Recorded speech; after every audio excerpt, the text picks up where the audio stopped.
dar continuidade ao nosso evangelho semanal.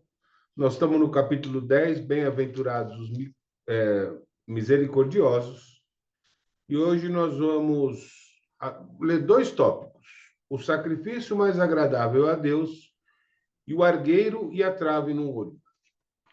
Esses dois tópicos são dois tópicos bem pessoais. Eu tenho para mim que quando os espíritos deram essa informação, eles não estavam de muito bom humor, porque eles são bem incisivos, chamando a gente, inclusive, de hipócritas, né? E vamos ler direitinho, aí no final a gente comenta os dois.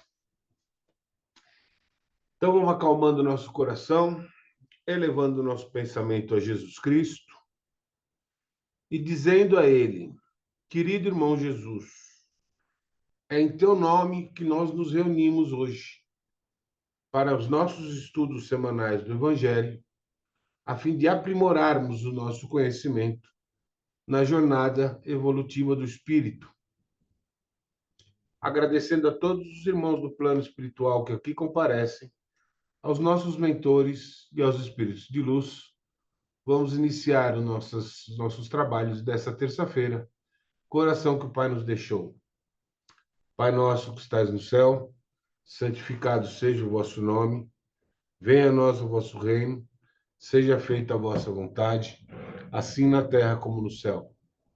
O pão nosso de cada dia nos dai hoje, perdoai as nossas ofensas, assim como nós perdoamos a quem nos tem ofendido.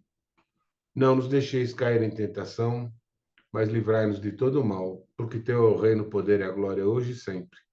Que assim seja.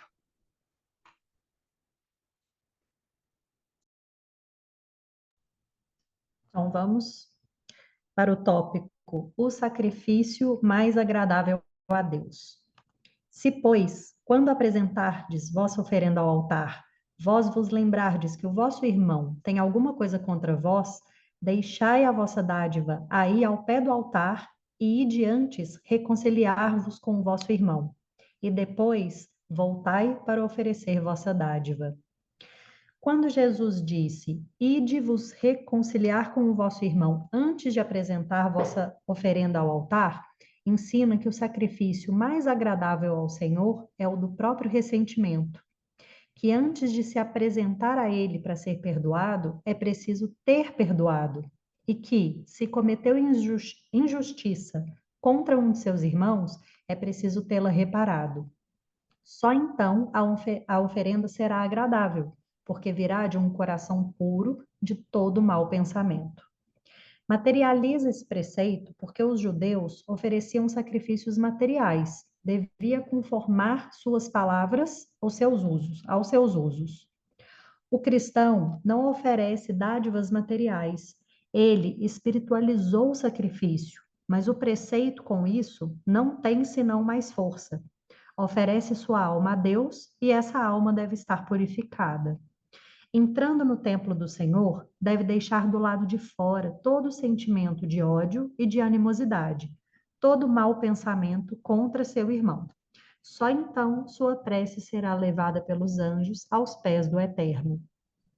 Eis o que ensina Jesus por estas palavras: deixai vossa oferenda ao pé do altar e ide primeiro vos reconciliar com vosso irmão, se quereis ser agradáveis ao Senhor.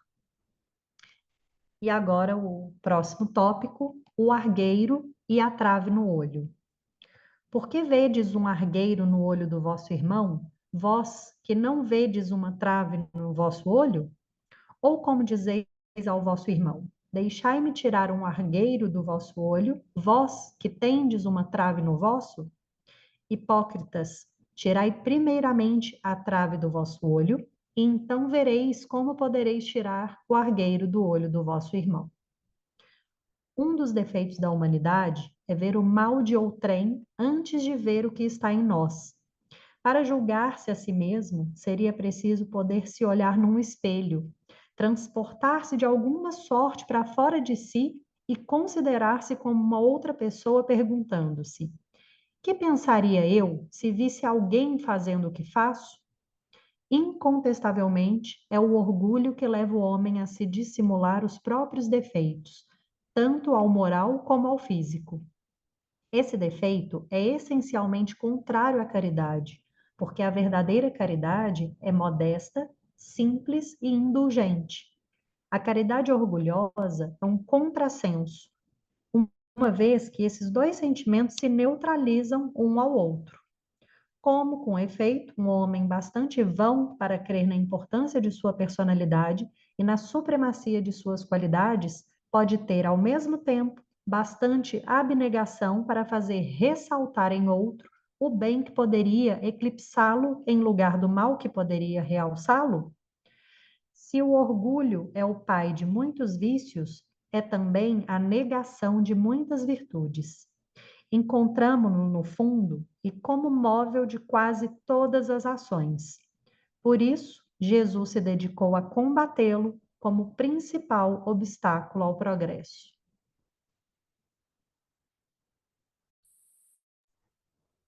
Muito bem. Por que eu disse que parecia que os espíritos estavam de mau humor quando deram esses dois tópicos?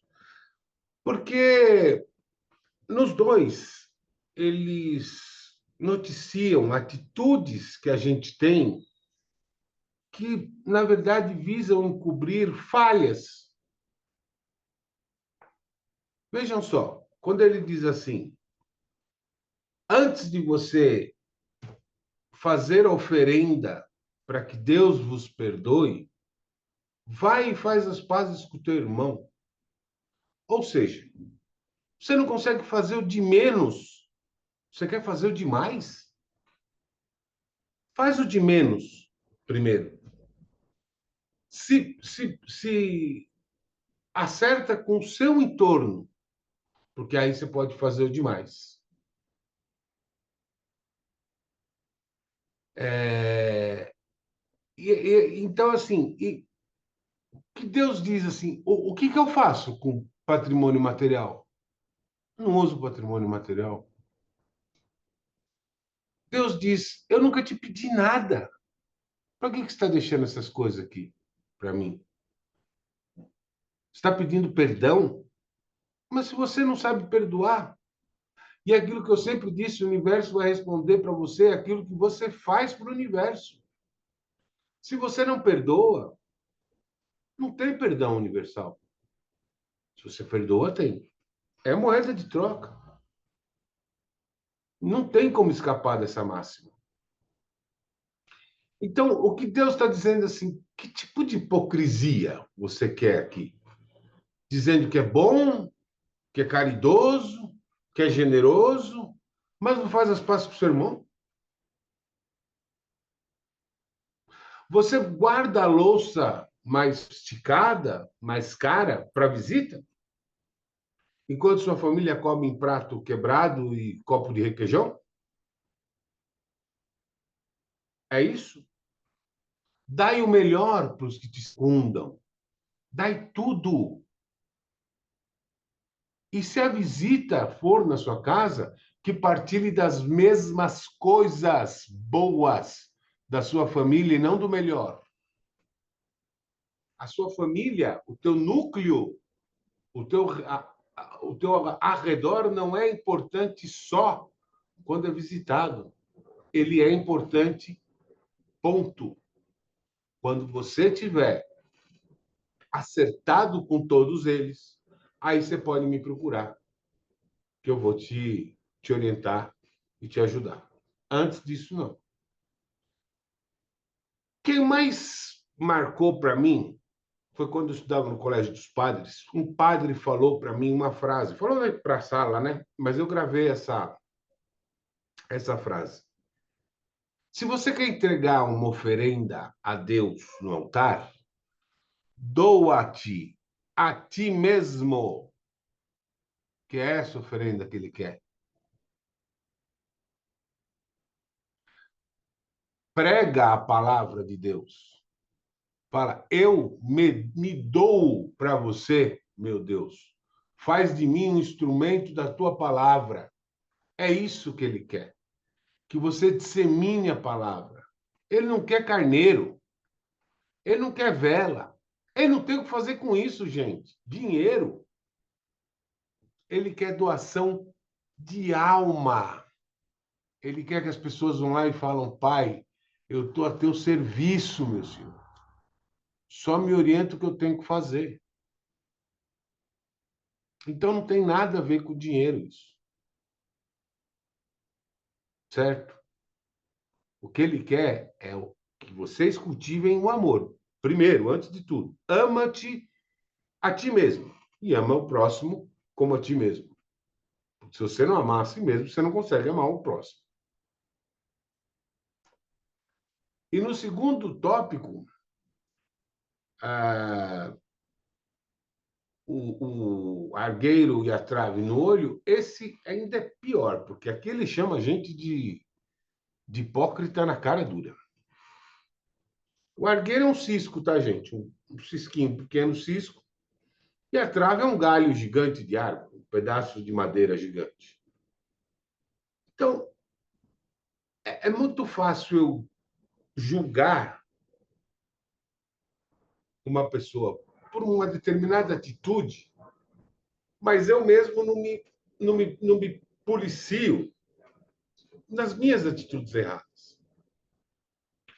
Porque, veja, quando eu julgo, eu estou dizendo que eu sou superior àquela pessoa.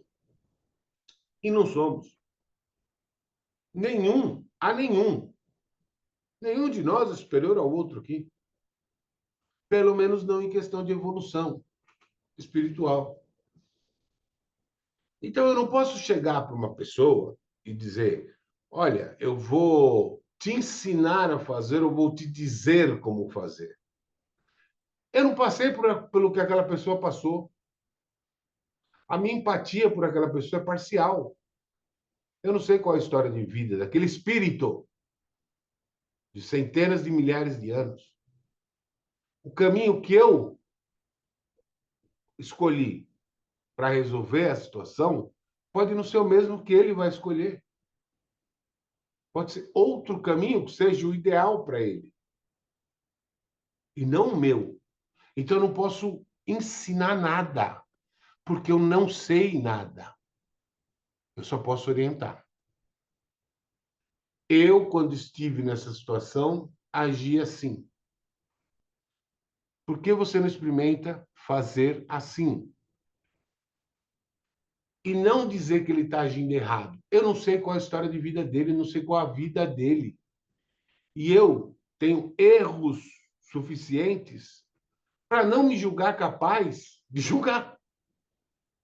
Para entender que eu não sou capaz de julgar. Porque para julgar eu tenho que ser perfeito. E se nem Deus me julga, quem sou eu para julgar alguém? Então eu posso orientar, eu posso aconselhar, mas eu não posso ensinar, porque eu também não sei nada. Vocês lembram que eu canso de dizer e bater na tecla: tenham as próprias verdades.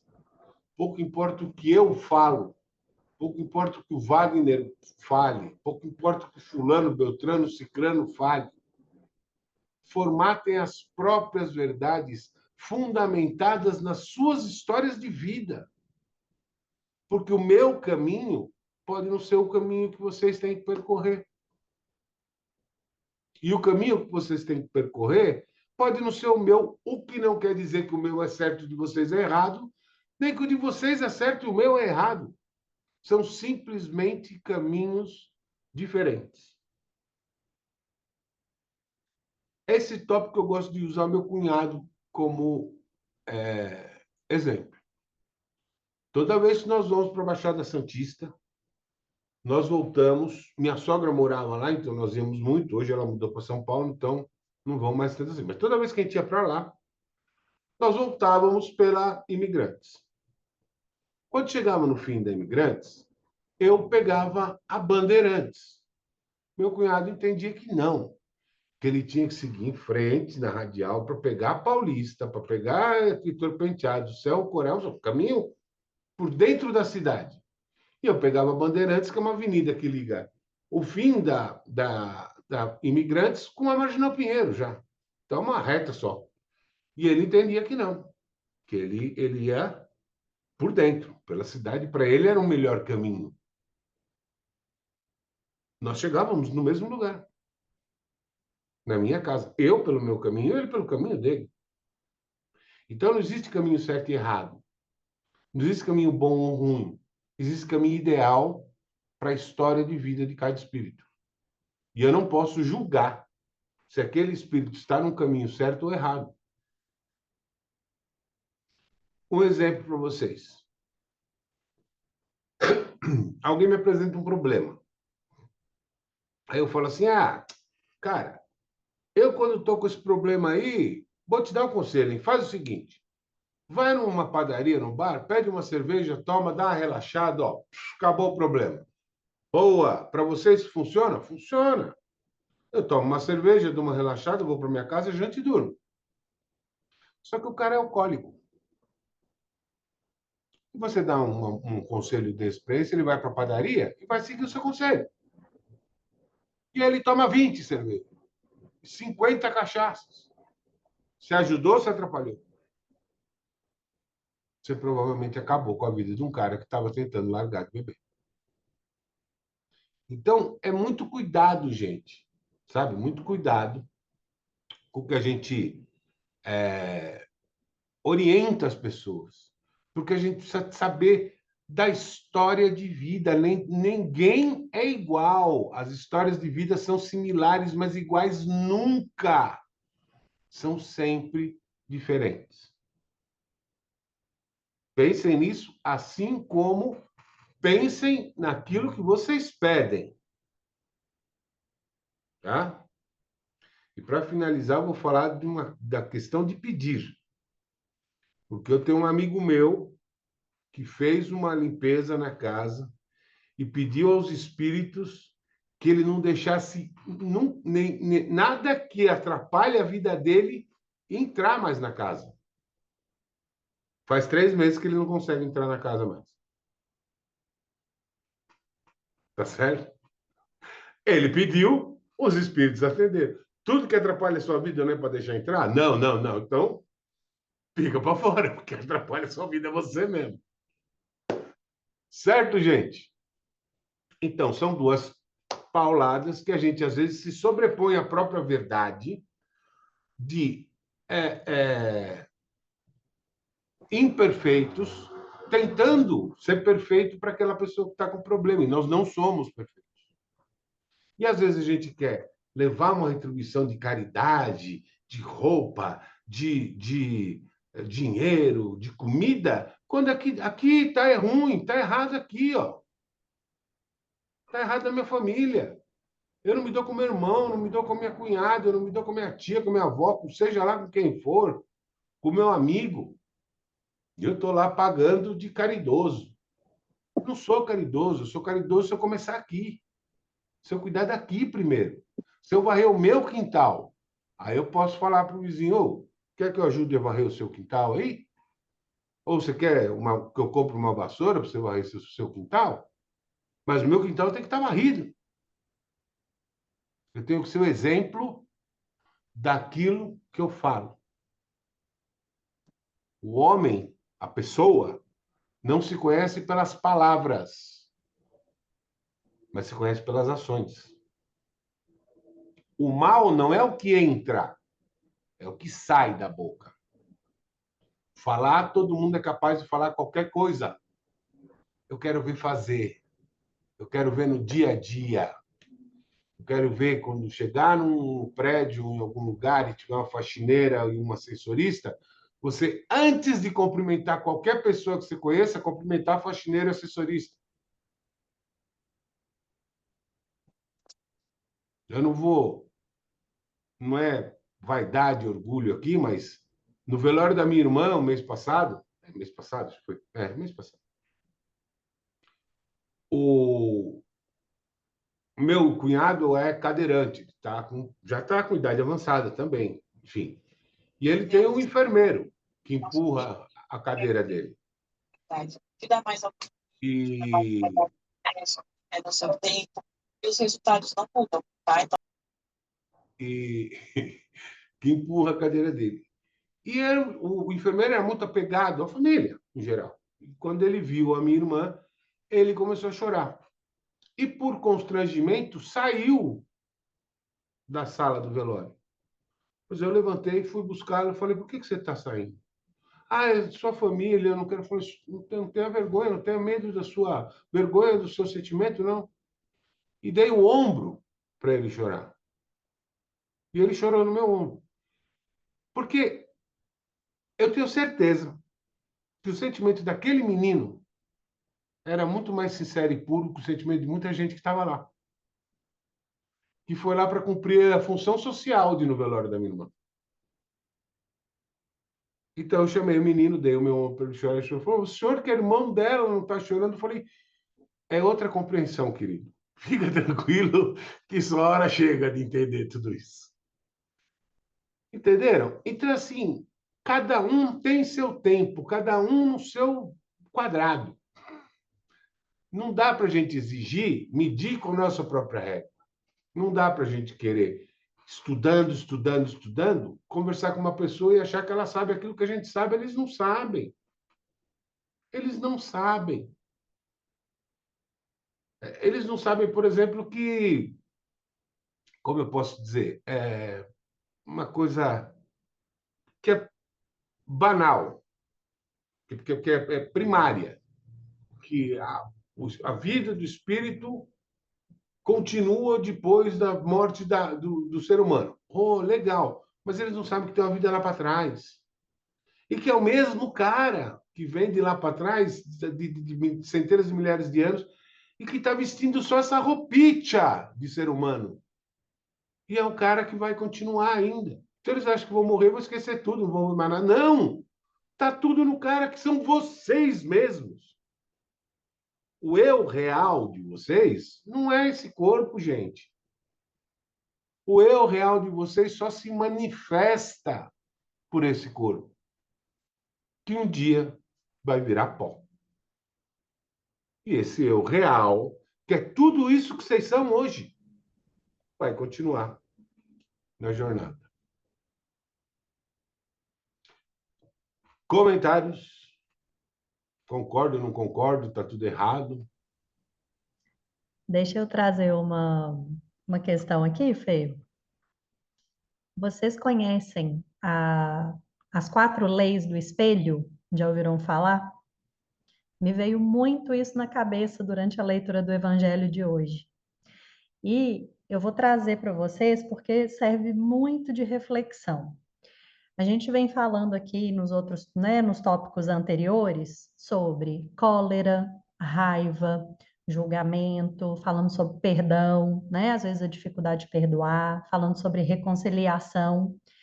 E então eu vou ler, eu quero que vocês imaginem, tá? Uma pessoa que vocês têm dificuldade de relacionamento, tá? Que ela te incomoda ou que você incomode a essa pessoa. Pensa aí, e aí eu vou ler para vocês as 4 leis do espelho, e aí se vocês quiserem deixar no chat, vocês podem deixar vão ser as 4 leis, então vocês podem colocar número 1, 2, 3 e 4, tá? Se quiserem compartilhar. E comecem a perceber como que essas leis, quando a gente escuta, faz a gente refletir de uma maneira diferente sobre o problema que a gente tem com essa pessoa. Tá? Vamos lá. Primeira lei. Tudo o que me incomoda, tudo que me irrita ou o que eu quero mudar dentro do outro está dentro de mim. Lei número 2. Tudo o que o outro me critica ou julga, se me incomoda, está reprimido em mim e é necessário trabalhar isso. Lei número 3. Tudo o que o outro me critica, julga ou quer mudar em mim, sem que isso me afete, é porque pertence a ele. Lei número 4. Tudo o que eu gosto no outro, o que eu amo nele, também está dentro de mim, às vezes ainda sem ser percebido. Quem quiser, se lembrou aí de alguma situação e quiser colocar lá no chat? O que essas leis querem dizer, gente? Vamos lá.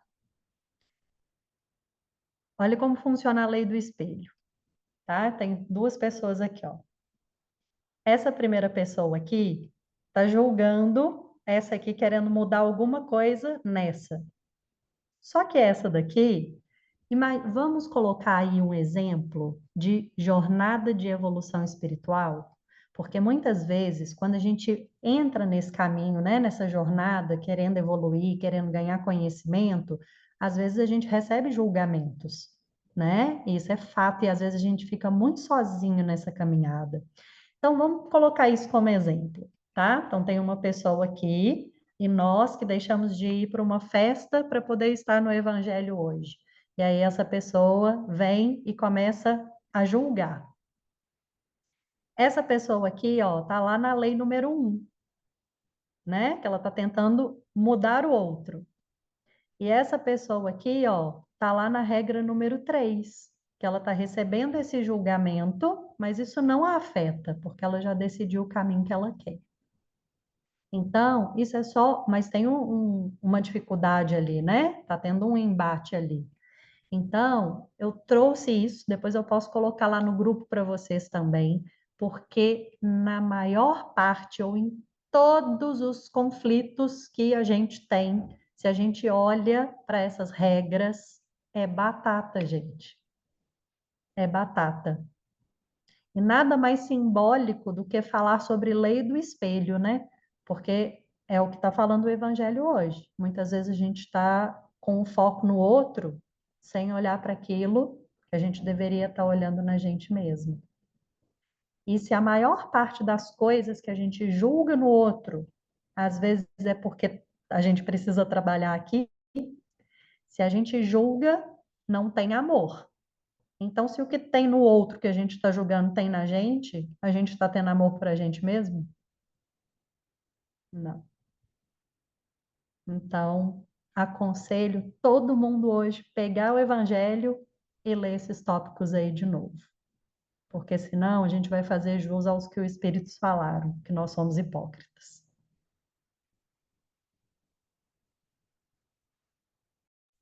Muito bom, Carolzinho.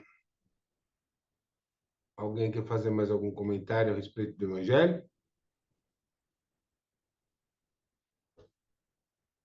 Eu quero falar que isso que Carol trouxe é tão sutil, né? É muito sutil, porque a maioria de nós age de uma forma mascarando esse hipócrita que temos, né? Com um olhar muito para aquilo que é interessante para mim, para aquilo que serve a mim, sem se importar com os outros. Às vezes até achando que o outro não está vendo, que ninguém vai perceber. Mas não é o outro que precisa perceber, somos nós mesmos que precisamos olhar para isso. E eu achei muito interessante que você traz isso, Carol, porque é muito sutil e como precisa ter atenção interna para isso. Gratidão. A gente engana a gente mesmo, né, Alice? Por que eu guardo a melhor louça, os melhores copos para atender a visita? Se o meu convívio é com a família, porque eu quero mostrar para a visita que eu tenho uma condição maior do que eu tenho. Olha que louça linda, olha que copos lindos, que talher lindo que ele tem. Aqui em casa vai ser sempre copo de requeijão, pode ser quem for. Aparência, né, Fernando? Eu Aparência. quero mostrar aquilo que eu não tenho. Eu quero me pôr num posto que eu não ocupo, não é? Mas para minha família eu não dou isso. Qual é o sentido disso? Para minha família, o melhor. E quem vier me visitar, que desfrute daquilo que a minha família tem. Seja bom, seja o luxo, ou seja o necessário ali, o mínimo para poder sobreviver. Né? Olha o orgulho falando. Vou pôr tudo lindo, vou pôr a melhor roupa, a melhor louça. Fernando, isso também são hábitos que a gente adquiriu com os nossos pais. Por exemplo, os meus pais, quando havia visitas, era as melhores, como é que se chama? Louças. Toalhas, as melhores toalhas na mesa, bem vestido durante os dias da semana ou mesmo sábado e domingo que a gente não tinha visitas, A gente até comia de pijama, porque não saía de casa, estava frio.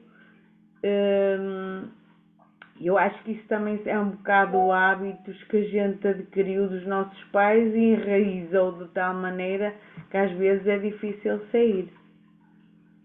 Está aí um excelente exemplo de evolução. Aquilo que nossos pais, nossos avós faziam, não é para a gente fazer, não é para a gente repetir.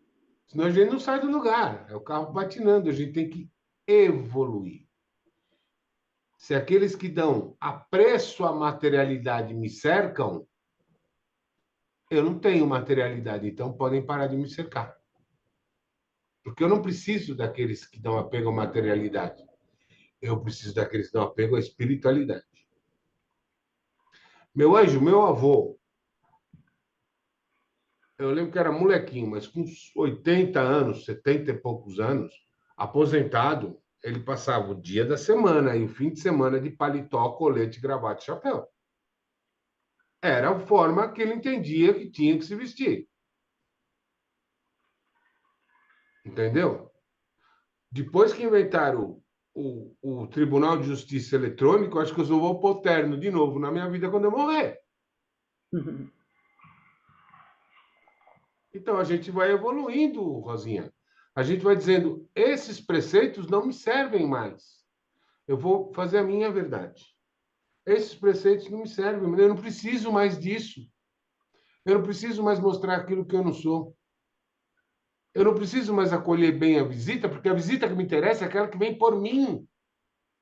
E não pelo prato que ela vai comer, o copo que ela vai beber, o tipo de vinho que eu vou oferecer, o tipo de comida que eu estou fazendo. Entendeu como o conceito muda?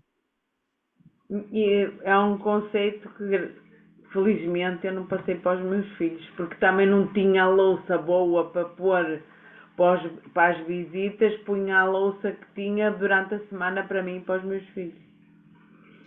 É a louça que você tiver, meu anjo. Não precisa ser boa. É o que tiver. Hum.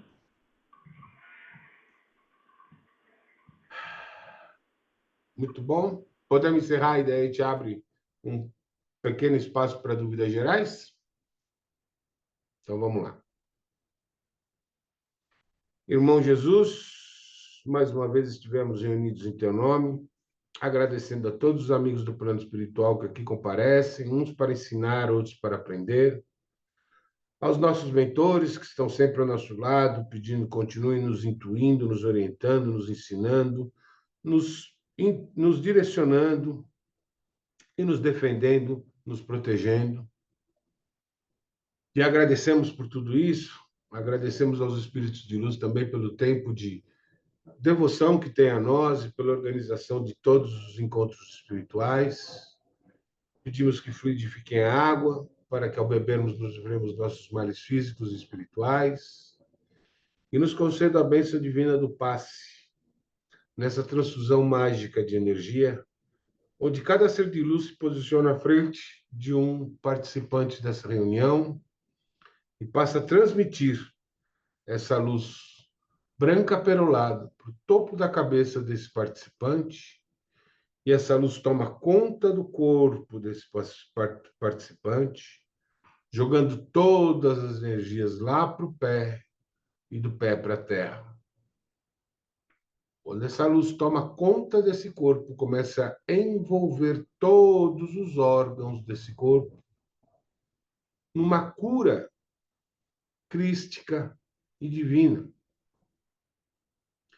E essa energia é tão forte, tão poderosa, que começa a irradiar do nosso corpo, atingindo nossa casa, nossos parentes, nossos pets, nosso carro, nosso local de trabalho, nossos amigos, nossos inimigos, todos aqueles que tanto necessitam no orbe terrestre, encarnados ou desencarnados, homens ou animais.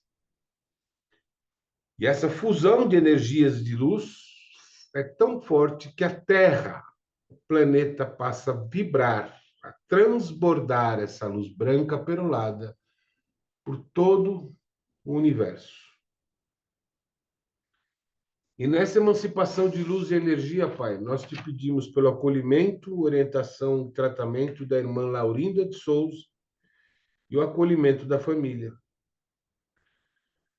o conforto da família, pelo irmão Normai Ferreira dos Santos, Yolanda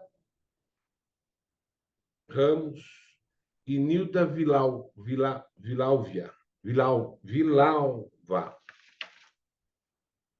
Que os membros das falanges do Dr. Bezerra de Menezes sejam designados para o tratamento adequado desses 3 últimos irmãos e que essa primeira irmã seja acolhida e orientada no plano espiritual.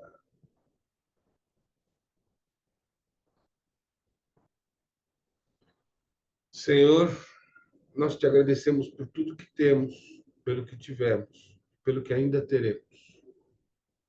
É em tuas mãos, Pai, que entregamos o nosso corpo, o nosso espírito, nossa saúde e o nosso futuro.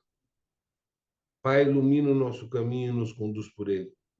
Faz de nós o instrumento da tua palavra. Que assim seja. Graças a Deus. Podem beber a água.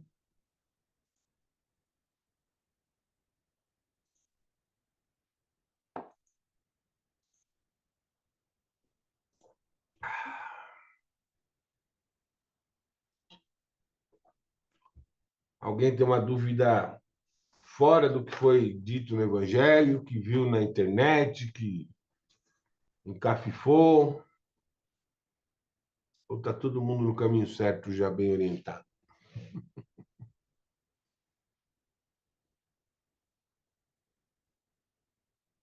Ninguém? Muito bom, muito bom.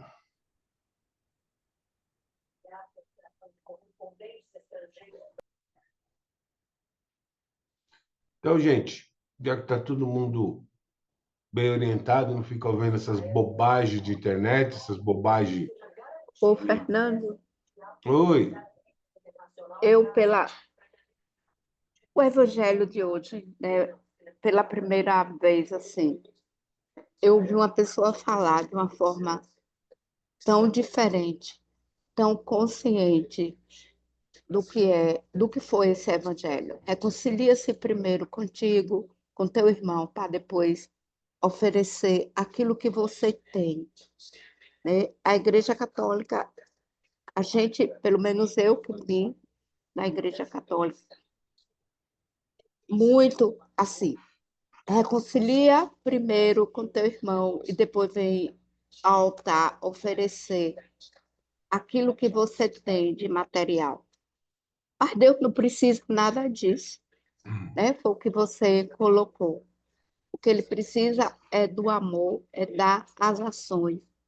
Não adianta você estar em qualquer templo, em qualquer igreja, qualquer movimento, orando para Deus, se sua prática é totalmente diferente, né? Foi assim, lembro uma passagem de Jesus que ele diz, orai e vigiai, né? A consciência que a gente tem que ter de não estar pré-julgando e nem julgando ninguém, né? É um exercício diário, é um aprendizado constante, como Carol falou. Esse evangelho é para ser relido várias vezes quando for necessário, né? É uma disciplina diária, é um exercício diário. Gratidão. é isso aí, é isso aí. E não tem nada de gratidão, gratidão a você por estar aqui conosco. E, bom, então, gente, se vocês não têm mais dúvidas, a gente nos vemos então na terça-feira que vem. Quem for participar amanhã de manhã, eu vejo amanhã de manhã. Quem for participar só terça que vem, eu vejo terça que vem. Ou qualquer dúvida que vocês tiverem, pode pôr no grupo que a gente procura responder. Tá bom? Para orientar vocês. Tá bom? Fiquem todos com Deus. Sempre na Gratidão, mais alta Fernando, vibração. Carol, boa noite.